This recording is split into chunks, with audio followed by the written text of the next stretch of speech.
Сколько нелегалов в Японии? Что будет, если истекла виза? Можно ли работать в Японии нелегально? Все это и многое другое в сегодняшнем моем видео.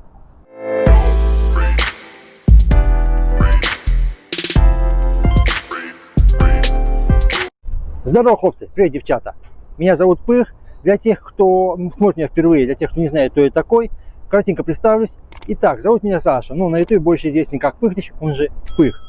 Живу в Японии уже больше 10 лет, женат на красавице японке и работаю я строителем. Да, я не айтишник, я не работаю в какой-то крупной офисной компании, и поэтому, наверное, есть у меня особенность моего канала в том, что я очень часто встречаюсь с японцами-японками, которые другие блогеры, наверное, никогда в своей жизни бы не встретились. Скажем так, это и различные злачные места Японии, и различные опасные японцы, в частности, например, якудза. Об этом я буду рассказывать в своих будущих видео и рассказывал уже в своих прошлых видео тоже.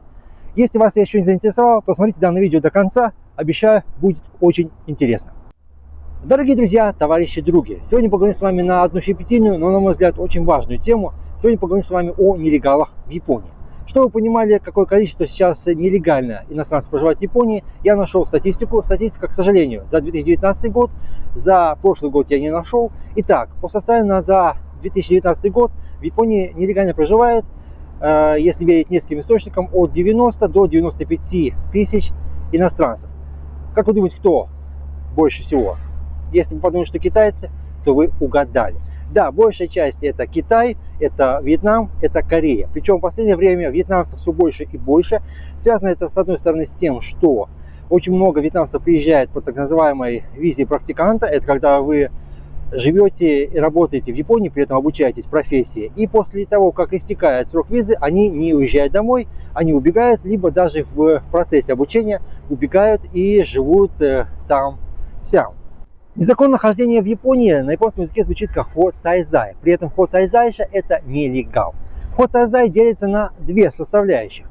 Первое это вхо-нюкоку, незаконное проникновение в страну. Поддельный паспорт, поддельная виза, фальсификация документов и опять-таки незаконное пересечение границы, например, по морю, что в свое время делали китайцы. Второе это вхо-зайрю, то есть незаконное нахождение в Японии после истечения визы, либо после истечения безвизового режима. Также сюда можно отнести термин, как говорят, допустим, да, на английском, это overstay.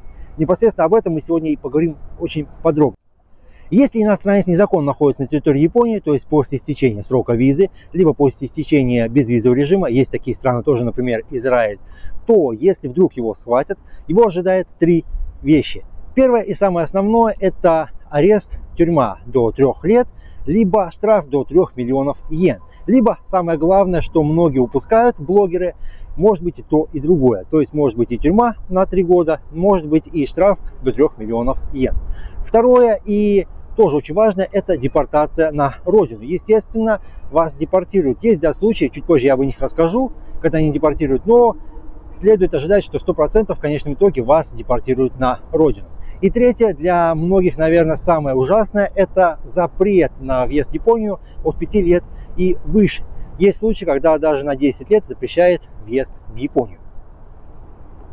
Далее, дорогие друзья, я вам расскажу о 3 случаях, конкретных случаях, когда иностранец, группа иностранцев находились в Японии нелегально, и в результате, что из всего этого вышло. Первый и такой самый, наверное, хороший случай – это жительница, гражданка Сингапура, которая приехала в Японию в 1993 году. В результате, нарушая визовый режим, она осталась в Японии и, в конце концов, остановилась в одной из местечек, так скажем, отдаленных местечек Японии, где познакомилась со своим будущим мужем, японцем, вышла за него замуж и продолжала жить в данной деревне.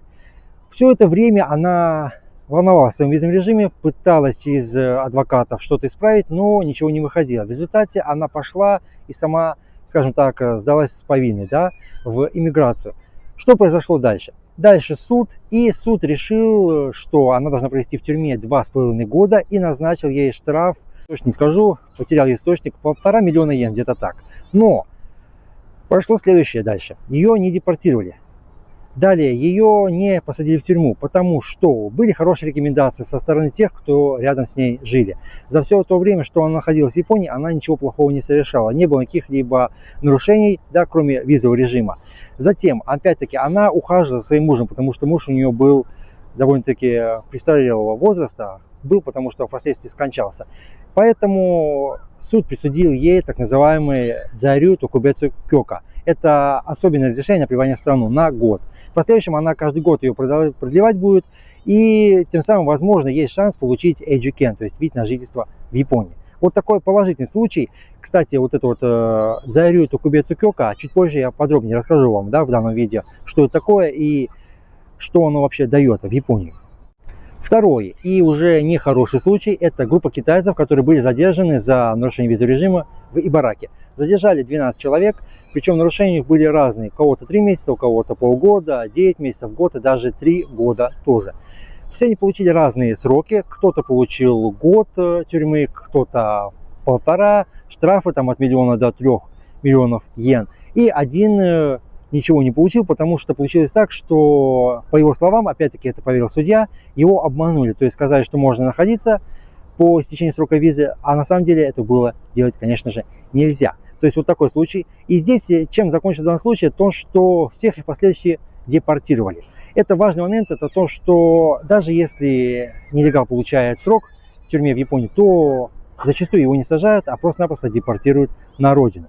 Здесь, кстати, следует отметить, что из тех 90-95 тысяч иностранцев, которые живут в Японии, ежегодно арестовывают и депортируют всего 1-2, ну бывает даже 3 тысячи иностранцев, потому что просто-напросто не хватает рук, не хватает иммиграции, работников иммиграции времени, чтобы ходить и искать всех этих нелегалов.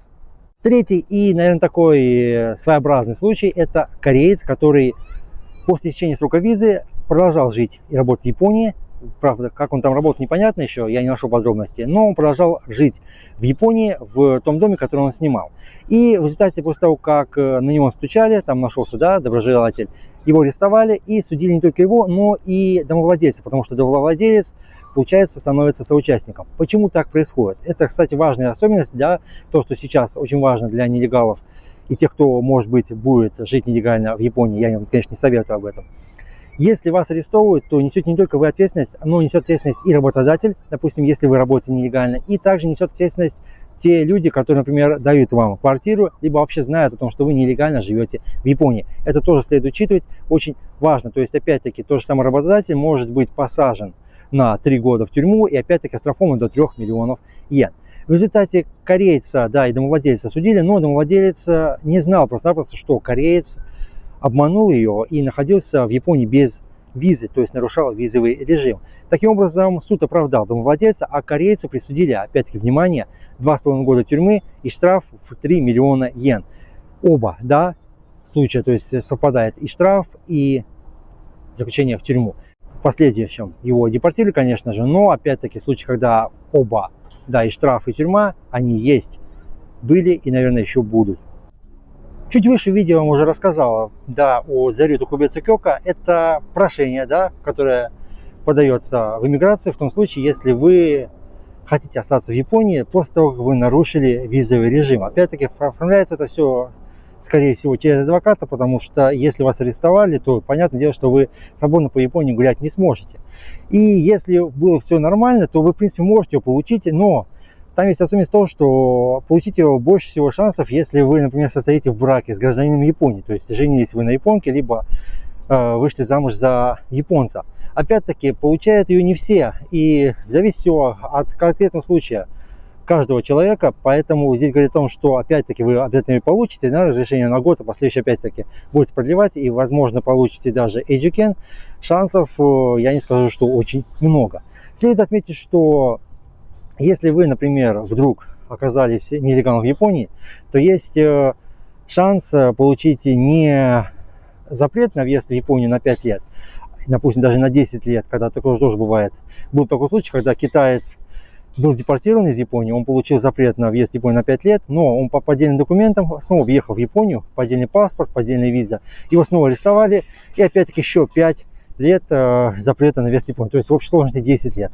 В Японии закон работает таким образом, то есть суммируются, да, сроки, подобие Америки, например. В результате, опять-таки, можно о Японии забыть навсегда.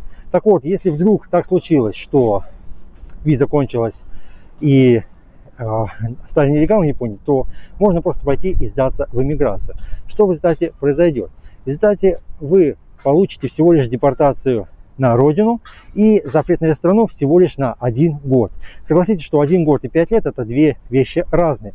Поэтому, кстати, в одно время было такое в эмиграции, когда все нелегальные китайцы, вьетнамцы просто пришли туда, так как была, знаете, скажем так, программа возврата иностранцев на родину. Опять-таки, в тот момент те, кто мог прийти сдаться с повинной, могли также оформить и зарю токубецу кёка, то есть оформить прошение на то, чтобы остаться в Японии, жить опять-таки на год, затем еще на год и, возможно, в последующем получить даже эйджукен. Хотя, если честно, я не знаю таких случаев, когда нелегал, который женился или выжил замуж за японца, в последующем, да, нелегально находился, получил токубецу зарю кёка, а в последующем получил и эйджукен. Я не нашел таких случаев, возможно, они есть, но в интернете, к сожалению, их нету. Что касаемо нелегальной работы в Японии, то спешу огорчить, наверное, многих, ее нет. И те несколько человек, которые, например, пишут, что я нелегально работаю в Японию, это единицы, которые сейчас могут так работать. Все дело в том, что, как я уже сказал выше, если арестовывают нелегала, то ответственность за него несет, естественно, работодатель. Опять-таки, это тюрьма до 3 лет. И опять-таки, это штраф до 3 миллионов йен.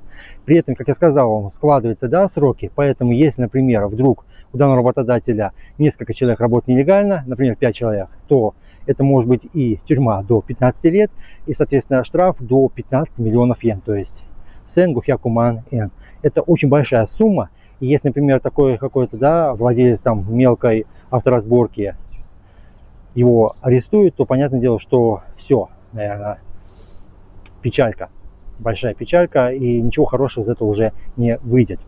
Дорогие друзья, теперь вы знаете, как становиться нелегалом в Японии, что будет, если вы вдруг будете находиться в Японии нелегально. Опять-таки я вам рассказал пути решения данной проблемы. Я никого не призываю оставаться в Японии нелегально, отнюдь, наоборот, я вам рекомендую не рисковать, потому что каждый случай, он индивидуален, и, например, если вы вдруг вашего друга, знакомого не депортировали, у него все хорошо, после того, как он находился нелегально в Японии, не факт, что то же самое будет и с вами, поэтому не рискуйте, а лучше смотрите мое видео о том, как попасть в Японию. Есть видео на канале, где показано 3 варианта, как можно уехать жить в Японию. Ссылка у него будет вверху. Ссылка будет также в конце данного видео тоже. Рекомендую к просмотру, посмотрите, ознакомьтесь и еще раз подумайте, нужно ли вам это, нужно ли вам нелегально находиться в Японии. Если понравилось данное видео, ставьте лайк, оставляйте комментарии, не забывайте подписываться на мой канал. Рекомендуйте мой канал своим друзьям, близким, знакомым и не забывайте жать колокольчик, чтобы получать уведомления о моих новых и, конечно же, интересных видео. С вами был Пых, я желаю вам удачи, до скорой встречи, пока.